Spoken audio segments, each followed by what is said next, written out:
ఏడాదిలో ఒక్కరోజే దర్శనమిచ్చే దేవుడున్నాడంటే నమ్ముతారా?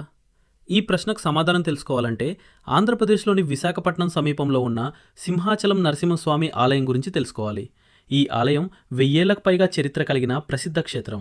ఇక్కడి నరసింహస్వామి రూపం, ఆచారాలు దేశంలోనే ఎంతో ప్రత్యేకమైనవి. సింహాచలం ఆలయంలోని నరసింహస్వామి విగ్రహం ఎప్పుడూ చందనం పూతతో పూర్తిగా కప్పబడి ఉంటుంది. సాధారణ రోజుల్లో భక్తులు స్వామిని నిజస్వరూపంలో చూడలేరు. ఈ ఒక్క విషయం భక్తుల మనసుల్లో ఆసక్తి, భక్తి, ఆశ్చర్యం అన్నింటినీ కలిగిస్తుంది. ఎందుకు దేవుణ్ణి ఎప్పుడూ చందనంతో కప్పుతారు అన్న ప్రశ్నకు వెనక ఒక లోతైన కథ ఉంది. పురాణ కథల ప్రకారం నరసింహస్వామి స్వరూపం అత్యంత ఉగ్రంగా ఉంటుంది. హిరణ్యకశిపుణ్ణి సంహరించిన తర్వాత కూడా ఆయన ఉగ్రత పూర్తిగా తగ్గలేదని నమ్మకం. ఆ ఉగ్రతను శాంతింపచేయడానికి, లోకానికి శుభం కలగాలనే ఉద్దేశంతో స్వామి విగ్రహానికి నిత్యం చందనం పూత వేస్తారు.